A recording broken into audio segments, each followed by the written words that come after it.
ಭಯ ಪಡ್ತಾ ಇದ್ದೀರಾ ನಿಮ್ಗೆ ಕೂಡ ಕಳ್ಸ್ಬಿಡ್ತೀನಿ ಅಂತ? 100 ಅಲ್ಲ 200 ದಿನ ಇದ್ರು ಅದು ಸಾಧ್ಯ ಇಲ್ಲ. ನಾನು ಇರೋದೇ ನಿಮ್ಮ ಹತ್ರ ಇರೋದೆಲ್ಲ ನೆಗೆಟಿವ್, ಪಾಸಿಟಿವ್ ನಿಮ್ಗೆ ಇಲ್ವೇ ಇಲ್ಲ, ಇರೋದೆಲ್ಲ ನೆಗೆಟಿವ್. ಓಕೆ, ಪಾಸಿಟಿವಿಟಿ ನನಗೋಸ್ಕರ ಇಟ್ಕೊಂಡಿದ್ದೀನಿ. ಹಾಯ್ ಹಲೋ ನಮಸ್ಕಾರ, ಸ್ಮಾರ್ಟ್ ಸ್ಕ್ರೀನ್ ಯೂಟ್ಯೂಬ್ ಚಾನಲ್ಗೆ ಸ್ವಾಗತ. ನಾನು ಶ್ವೇತಾ ಕಲಕಣಿ. ಇಷ್ಟು ದಿನ ಬಿಗ್ ಬಾಸ್ ಮನೆಯಲ್ಲಿ ಪಾಸಿಟಿವಿಟಿ ಅಂತ ಹೇಳಿ ನೆಗೆಟಿವ್ ಮುಖವಾಡವನ್ನ ಹಾಕಿಕೊಂಡಿದ್ದ ಗೌತಮಿ ಮನೆ ಮಂದಿ ಕಣ್ಣಿಗೆ ವಿಲನ್ ಆಗಿದ್ಲು. ಈಗ ಶೋಭಾ ಶೆಟ್ಟಿ ಅದೇ ಗೌತಮಿ ಪಾಸಿಟಿವಿಟಿ ಡೈಲಾಗ್ನ ಟ್ರಂಪ್ ಕಾರ್ಡ್ ಮಾಡಿಕೊಂಡು ಗೌತಮಿ ವರಸೆಯಲ್ಲೇ ಶೋಭಾ ಹೊಡಿತಾ ಇರೋ ಡೈಲಾಗಿಗೆ ಗೌತಮಿ ಮುಖದಲ್ಲಿ ಮೊದಲ ಬಾರಿ ನರ್ವಸ್ನೆಸ್ ಕಾಣ್ತಿದೆ. ಅಷ್ಟೇ ಅಲ್ಲ, ಮಾತು ಶುರು ಮಾಡುವ ಮೊದಲೇ ತೊದಲಿದ್ದಾರೆ. ಹಾಗಾದ್ರೆ ಶೋಭಾ ನೋಡಿ ಗೌತಮಿ ಹೆದರಿದ್ಲಾ ಅಥವಾ ಶೋಭಾ ಹೆದರಿಸಿದ್ಲಾ? ಭಯ ಇಲ್ಲ ಅಂತ ಅಂದ್ರೆ ಗೌತಮಿ ಶೋಭಾ ತಂಡಕ್ಕೆ ಹೋಗ್ಬೋದಿತ್ತಲ್ವಾ? ಯಾಕೆ ಹೋಗ್ಲಿಲ್ಲ? ಈ ಜಗಳಕ್ಕೆ ಮನೆ ಮಂದಿ ಏನ್ ಹೇಳಿದ್ರು ಬನ್ನಿ ನೋಡೋಣ. ಕಳೆದ 50 ದಿನಗಳಿಂದ ಪಾಸಿಟಿವ್ ಅಂತ ಹೇಳಿನೇ ಆಟವನ್ನ ಶುರು ಮಾಡಿರುವಂತ ಗೌತಮಿಗೆ ಮನೆ ಮಂದಿ ಒಂದ್ ಸ್ವಲ್ಪ ದಿನ ನೋಡಿದ್ರು, ಪಾಸಿಟಿವ್ ಆಗೇ ಇದ್ದಾರೆ ಬಿಡಿ ಅಂತ ಹೇಳಿ ಸುಮ್ನಾದ್ರು.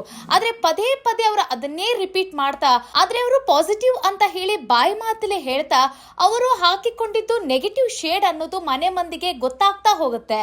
ಆ ನಂತರ ಅವರ ಆ ಪಾಸಿಟಿವಿಟಿ ಡೈಲಾಗ್ ಇದೆ ಅಲ್ಲ, ಅದೆಲ್ಲದಕ್ಕೂ ಕೂಡ ಎಲ್ಲರೂ ವಿರೋಧವನ್ನ ವ್ಯಕ್ತಪಡಿಸ್ತಿರ್ತಾರೆ. ಸೊ ಈ ಸಂದರ್ಭದಲ್ಲಿ ಇದನ್ನೆಲ್ಲವನ್ನ ನೋಡಿ ಬಂದಿರುವಂತ ಶೋಭಾ ಶೆಟ್ಟಿ ಪಾಸಿಟಿವಿಟಿನೇ ಎತ್ತಿ ಹಿಡಿದು ಈಗ ಗೌತಮಿನ ಹಣಿತಾ ಇದ್ದಾರೆ ಅಂತ ಹೇಳಿದ್ರೆ ತಪ್ಪಾಗ್ಲಿಕ್ಕಿಲ್ಲ. ಹೌದು, ಶೋಭಾ ಶೆಟ್ಟಿ ಮನೆಗೆ ಬಂದ ತಕ್ಷಣವೇ ಪಾಸಿಟಿವಿಟಿ ನಿಮ್ಮ ಮುಖವಾಡವನ್ನ ಕಳಚಿ ನೆಗೆಟಿವಿಟಿ ಇರೋದನ್ನ ತೋರಿಸ್ತೀನಿ ಅಂತ ಹೇಳಿ ಸವಾಲನ್ನ ಹಾಕಿದ್ರು, ಈಳ್ಗಾಯನ್ನ ಹೊಡೆದ್ರು. ಆಗಿನಿಂದಲೇ ಈಗ ಗೌತಮಿಗೆ ಶೋಭಾ ಶೆಟ್ಟಿಯ ಮೇಲೆ ಒಂದಂತೂ ನರ್ವಸ್ನೆಸ್ ಇದೆ, ಜೊತೆಗೆ ಒಂದು ಭಯ ಅಂತೂ ಇದೆ, ಜೊತೆಗೆ ಅವರ ಮೇಲೆ ಕೋಪ ಸಿಟ್ಟು ಕೂಡ ಇದೆ, ಒಂದು ಕಡೆ ಜಲಸಿ ಅಂತೂ ಕೂಡ ಇದೆ. ಯಾಕೆ ಅಂತಂದ್ರೆ ಮನೆ ಮಂದಿನ ಹೆದರಿಸ್ಕೊಳ್ಳೋ ಇದರಲ್ಲೇ ಈಗ ಗೌತಮಿಯು ಕೂಡ ಒಬ್ರು ಆಗಿದ್ರು. ಆ ಸಂದರ್ಭದಲ್ಲಿ ಈಗ ಅವರ ಜಾಗಕ್ಕೆ ಇನ್ನೊಬ್ರು ಶೋಭಾ ಶೆಟ್ಟಿ ಅಂತಹ ಒಬ್ಬ ಗಟ್ಟಿಗಿತ್ತಿ ನಾಯಕಿ ಬಂದಿರೋದ್ರಿಂದ ಈಗ ನಾನು ಸೈಡ್ ಲೈನ್ ಆಗ್ತೀನಿ ಅನ್ನೋ ಒಂದು ಆ ನರ್ವಸ್ನೆಸ್, ಆ ಭಯ ಈಗ ಗೌತಮಿ ಮುಖದಲ್ಲಿ ಕಾಡ್ತಾ ಇದೆ ಅನ್ನೋದ್ರಲ್ಲಿ ಎರಡು ಮಾತಿಲ್ಲ. ಯಾಕೆ ಅಂತಂದ್ರೆ ಬಿಗ್ ಬಾಸ್ ಹಂಚಿಕೊಂಡಿರುವಂತ ಆ ಪ್ರೋಮೋದಲ್ಲಿ ಎಲ್ಲರೂ ಕೂಡ ಗಮನಿಸಬಹುದು, ಗೌತಮಿ ತಂಡದ ನಾಯಕನಾಗಿ ನಾನು ರಜತ್ನ ಆಯ್ಕೆ ಮಾಡ್ಕೊಳ್ತೀನಿ, ರಜತ್ಗೆ ನಾಯಕನಾಗುವ ಅರ್ಹತೆ ಇದೆ, ಆದ್ರೆ ಶೋಭಾ ಶೆಟ್ಟಿ ಅನರ್ಹರಾಗಿದ್ದಾರೆ ಅಂತ ಹೇಳಿ ಗೌತಮಿ ತಮ್ಮ ಮಾತನ್ನ ಶುರು ಮಾಡ್ತಾರೆ. ಅದಕ್ಕೂ ಮುಂಚೆ ನೀವು ಏನಾದ್ರೂ ನಾನು ನಿಮ್ಮ ತಂಡಕ್ಕೆ ಬಂದು ಬಿಟ್ರೆ ನೀವು ಮೊದಲೇ ಹೇಳಿದ್ದೀರಾ ಪಾಸಿಟಿವಿಟಿ ಮುಖವಾಡವನ್ನ ಕಳಚುತ್ತೀನಿ ಅಂತ ಹೇಳಿ, ನಿಮ್ಮ ಕಾನ್ಸಂಟ್ರೇಷನ್ ಏನೇ ಇದ್ರೂ ನನ್ನ ಪಾಸಿಟಿವಿಟಿ ಮೇಲೆಯೇ ಇದೆ. ಒಂದು ವೇಳೆ ತಂಡದ ನಾಯಕಿಯಾಗಿ ನಾ ನಿಮ್ಮನ್ನ ಆಯ್ಕೆ ಮಾಡಿಕೊಂಡು ನಿಮ್ಮ ತಂಡಕ್ಕೆ ನಾನೇನಾದ್ರೂ ಬಂದ್ಬಿಟ್ರೆ ನೀವು ನನ್ನ ನೆಗೆಟಿವಿಟಿ ಹುಡುಕೋದ್ರಲ್ಲಿ ಕಾಲಹರಣ ಮಾಡ್ಬಿಡ್ತೀರಾ, ಅದರ ಮೇಲೆಯೇ ಕಾನ್ಸಂಟ್ರೇಟ್ ಮಾಡ್ತೀರಾ, ಆದ್ರೆ ನನ್ನ ಪಾಸಿಟಿವ್ ಬಗ್ಗೆ ನೀವು ಯೋಚನೆ ಮಾಡೋದಿಲ್ಲ. ಸೊ ಹೀಗಾಗಿ ನಿಮ್ಮನ್ನ ನಾನು ಆಯ್ಕೆ ಮಾಡ್ಕೊಳ್ಳೋದಿಲ್ಲ, ನೀವು ನಾಯಕಿ ಆಗೋದಕ್ಕೆ ಅನರ್ಹರು ಅಂತ ಹೇಳಿ ಮಾತಾಡ್ತಾರೆ. ಆದ್ರೆ ರಜತ್ ಅವರು ಅರ್ಹರು ಅಂತ ಹೇಳ್ತಾರೆ. ನೋಡಿ, ಇಲ್ಲಿ ಕಾನ್ವರ್ಸೇಷನ್ ಗಮನಿಸಿ ನೀವು. ಡೇ 1 ಅಂದ್ರೆ ಶೋಭಾ ಶೆಟ್ಟಿ ಬಂದಾಗಿನಿಂದ ಶೋಭಾ ಶೆಟ್ಟಿ ಗೌತಮಿಯ ಮುಖವಾಡವನ್ನ ಕಳಚುತ್ತೀನಿ ಅಂತ ಹೇಳಿ ಈಳ್ಗಾಯ ಹೊಡಿತಾರೆ. ಆದ್ರೆ ರಜತ್ ಗೌತಮಿಯ ಬಗ್ಗೆ ಏನು ಮಾತನಾಡಿರೋದಿಲ್ಲ. ಸೊ ಇಲ್ಲಿ ಹಾಗಾಗಿ ಗೌತಮಿ ಸೇಫರ್ ಆಟವನ್ನ ಆಡ್ಬೇಕು ಅಂತ ಹೇಳಿ ರಜತ್ನ ಆಯ್ಕೆ ಮಾಡ್ಕೊಳ್ತಾಳೆ, ಶೋಭಾನ ಆಯ್ಕೆ ಮಾಡ್ಕೊಳ್ಳೋದಿಲ್ಲ. ಹೀಗಾಗಿ ಶೋಭಾ, ನಿಮಗೆ ನನ್ನ ಮೇಲೆ ಭಯ ಇದೆಯಾ, ನಿಮ್ಮ ನೆಗೆಟಿವಿಟಿ ಮುಖವಾಡವನ್ನ ನಾನು ಕಳಚುತ್ತೀನಿ ಅಂತ ಹೇಳಿದಕ್ಕೆ ಅಂತ ಅವರು ಮಾತನ್ನ ಹೇಳ್ತಾರೆ. ಹಾಗಾಗಿ ನನಗ್ ಭಯ ಇಲ್ಲ ಅಂತ ಹೇಳ್ತಾರೆ. ಸೊ ಹಾಗಾದ್ರೆ ನನ್ನನ್ನು ಆಯ್ಕೆ ಮಾಡ್ಕೊಳ್ಬಹುದಿತ್ತಲ್ಲ, ಸೊ ನಾನು ನೆಗೆಟಿವಿಟಿ ಶೇಡ್ ನ ಬಿಚ್ಚಿಸ್ತೀನಿ ಅಂತ ಹೇಳಿಯೇ ನೀವು ಬೇರೆಯವ್ರನ್ನ ಆಯ್ಕೆ ಮಾಡ್ಕೊಂಡಿದ್ರಿ ಅಂತ ಹೇಳಿ ಅವರು ಹೇಳ್ತಾರೆ. ಸೊ ಈ ಕಾನ್ವರ್ಸೇಷನ್ ಮಧ್ಯೆ ಇಲ್ಲಿ ಹಲವು ಬಾರಿ ಗೌತಮಿ ತೊದಲಿದ್ದು ಉಂಟು, ಹಾಗೆ ನರ್ವಸ್ ಆಗಿದ್ದು ಉಂಟು. ಯಾಕೆ ಅಂತಂದ್ರೆ ಇಷ್ಟು ದಿನಗಳ ಕಾಲ ಗೌತಮಿ ತುಂಬಾ ಕಾನ್ಫಿಡೆಂಟ್ ಆಗಿ ಮಾತಾಡ್ತಾರೆ, ಕ್ಲೆವರ್ ಆಗಿ ಮಾತಾಡ್ತಾರೆ. ಆದ್ರೆ ಇದೇ ಮೊದಲ ಬಾರಿ ಶೋಭಾ ಶೆಟ್ಟಿಗೆ ಅವರು ಮಾತನಾಡುವಾಗ ಅವ್ರಿಗೆ ಟಾಂಗ್ ಕೊಡೋ ಸಂದರ್ಭದಲ್ಲಿ ನರ್ವಸ್ನೆಸ್ ಆಗಿದ್ದಾರೆ, ಜೊತೆಗೆ ತೊದಲಿದ್ದಾರೆ ಅಂತಾನೂ ಕೂಡ ಹೇಳ್ಬೋದು. Okay, Shobha Shetty positive girl Gautami ಮೇಲೆ ಯಾಕೆ ಟಾರ್ಗೆಟ್ ಮಾಡ್ತಾ ಇದ್ದಾರೆ, ಅವರ ಮುಖವಾಡವನ್ನ ಕಳಚುತ್ತೀನಿ ಅಂತ ಯಾಕೆ ಹೇಳ್ತಾ ಇದ್ದಾರೆ? ಯಾಕೆ ಅಂತಂದ್ರೆ ಕ್ಯಾಮ್ರಾ ಎಲ್ಲವೂ ಕೂಡ ಇವರನ್ನೇ ನೋಟಿಸ್ ಮಾಡತ್ತೆ, ಜೊತೆಗೆ ಪ್ರೋಮೋದಲ್ಲೆಲ್ಲ ಇವರೇ ಕಾಣಿಸ್ಕೊಳ್ತಾರೆ ಅನ್ನೋದಕ್ಕ, ಅಥವಾ ಗೌತಮಿ ಹಲವು ಬಾರಿ ತಮ್ಮ ಆಟದ ಮೂಲಕ, ತಮ್ಮ ನಡವಳಿಕೆ ಮೂಲಕ ತಮ್ಮಲ್ಲಿ ನೆಗೆಟಿವ್ ಇದೆ ಅನ್ನೋದನ್ನ ಪ್ರೂವ್ ಮಾಡ್ಕೊಂಡಿದ್ದಾರೆ. ಸೊ ಅದನ್ನ ಗೌತಮಿಗೆ ತೋರಿಸ್ಬೇಕು, ಎತ್ತಿ ಹಿಡಿಬೇಕು ಅನ್ನೋದು ಕಾರಣಕ್ಕ ಗೊತ್ತಿಲ್ಲ. ಯಾಕೆ ಅಂತಂದ್ರೆ ಇತ್ತೀಚೆಗೆ ಎಲ್ರಿಗೂ ತುಂಬಾ ನೋವಾಗಿರುವಂತ ವಿಚಾರ ಏನು ಅಂತಂದ್ರೆ, ಹನುಮಂತನ ಮುಂದೆ ಬಂದ್ಬಿಟ್ಟು ನೀವು ನಿಷ್ಠಾವಂತ ಆಟಗಾರ, ನೀವು ಒಬ್ಬ ಪ್ರಾಮಾಣಿಕ ಆಟಗಾರ, ನೀವು 2 ಬಾರಿ ಕ್ಯಾಪ್ಟನ್ ಆಗಿದ್ದೀರಾ, ನಾನು 1 ಬಾರಿಯೂ ಕೂಡ ಆಗಿಲ್ಲ. ಸೊ ನಾನು ನಿಮ್ಗಿಂತ ಒಂದು ಹೆಜ್ಜೆ ಹಿಂದೆ ಇದ್ದೀನಿ, ನಿಮ್ಮ ವ್ಯಕ್ತಿತ್ವಕ್ಕೆ ನನ್ನನ್ನು ಕಂಪೇರ್ ಮಾಡ್ಕೊಂಡ್ರೆ, ಹೀಗೆ ಒಂದಲ್ಲ ಒಂದು ಡೈಲಾಗ್ಗಳನ್ನ ಹೊಡೆದು ಅಲ್ಲಿ ನೋಡಿದ್ರೆ ಟ್ರಂಪ್ ಕಾರ್ಡ್ ಪ್ಲೇಯರ್ ತ್ರಿವಿಕ್ರಮ್ ಬೇಕು ಅಂತ ಹೇಳಿ ಬಿಗ್ ಬಾಸ್ ಮುಂದೆ ಅವರು ಹೇಳಿದ್ರು. ಅವ್ರ ಮುಂದೆ ಕೊಟ್ಟಿರುವಂತ ರೀಸನ್ ಏನಾಗಿತ್ತು ಗೊತ್ತಲ್ವಾ?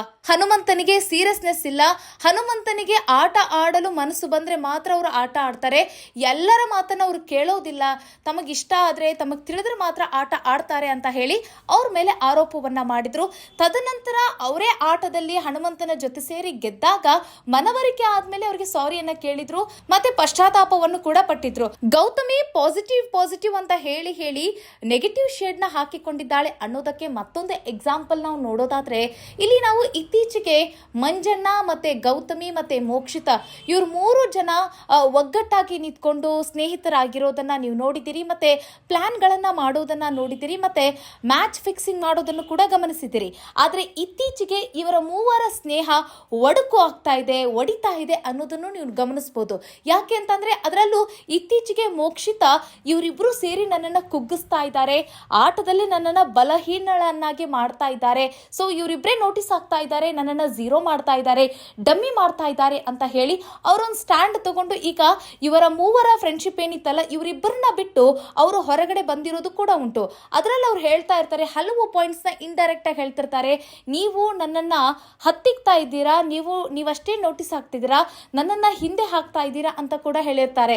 ಅದಕ್ಕೆ ಅರ್ಥ ಏನು ಅಂತಂದ್ರೆ ಇವರಲ್ಲಿರುವಂತ ಆ ನೆಗೆಟಿವಿಟಿ. ಸೊ ಇವರಲ್ಲಿ ಪಾಸಿಟಿವ್ ಆಗಿದ್ರೆ ಇವರು 3 ಒಂದೇ ಅಂತ ಹೇಳಿ 3 ಜೊತೆಯಾಗಿ ಹೋಗ್ತಾ ಇದ್ರು. ಆದ್ರೆ ಇಲ್ಲಿ ಮೋಕ್ಷಿತಾಳನ್ನ ಹಿಂದೆ ಇಟ್ಟು ತಾವಿಬ್ರೆ ಮುಂದೆ ಹೋಗೋದ್ರಲ್ಲಿ ಅರ್ಥ ಏನಿದೆ? ಅದರಲ್ಲೂ ಮಂಜಣ್ಣನಿಗೆ ಒಮ್ಮೆ ಬೈತಾರೆ, ಒಮ್ಮೆ ಅವರನ್ನ ಹೊಗಳ್ತಾರೆ, ಇವರು ನನ್ನ ಬೆಸ್ಟ್ ಫ್ರೆಂಡ್ ಅಂತ ಹೇಳ್ತಾರೆ, ಇನ್ನೊಮ್ಮೆ ಬಂದ್ಬಿಟ್ಟು ಅವ್ರಿಗೆ ಹೆಂಗೆಂಗೋ ಮಾತಾಡ್ತಾರೆ. ಮತ್ತೆ ಇಲ್ಲಿ ಮೋಕ್ಷಿತಾಳಿಗೂ ಕೂಡ ಬಿಟ್ಟಿಲ್ಲ, ಮೋಕ್ಷಿತಾಳ ಬಗ್ಗೆಯೂ ಕೂಡ ಏನೇನೋ ಮಾತಾಡಿದ್ರು. ತದನಂತರ ನೀನು ಯಾವಾಗಾದ್ರೂ ಏನಾದ್ರೂ ನಿನಗೆ ಬೇಕಾದ್ರೆ, ನಮ್ಮ ಅವಶ್ಯಕತೆ ನಿಮಗಿದ್ರೆ ನೀವು ಯಾವಾಗಾದ್ರೂ ನೀವು ನಮ್ಮನ್ನ ಕರಿಬಹುದು ಅಂತನೂ ಕೂಡ ಹೋಗಿ ಅವಳಿಗೆ ಸಂತೈಸ್ತಾರೆ. ಸೊ ಇದೆಲ್ಲವನ್ನ ಗಮನಿಸ್ತಾ ಇದ್ರೆ ಗೌತಮಿಯ ಮುಖವಾಡ ನೆಗೆಟಿವ್ ಮುಖವಾಡವೇ ಇದೆ. ಆದ್ರೆ ಅವರು ಪಾಸಿಟಿವ್ ಅಂತ ಹೇಳಿ ಮನೆ ಮಂದಿಯ ಕಣ್ಣಿಗೆ ಮಣ್ಣೆರಿಸ್ತಾ ಇದ್ದಾರೆ ಅನ್ನೋದು ಇಲ್ಲಿ ಕ್ಲಿಯರ್ ಆಗಿ ಗೊತ್ತಾಗುತ್ತೆ.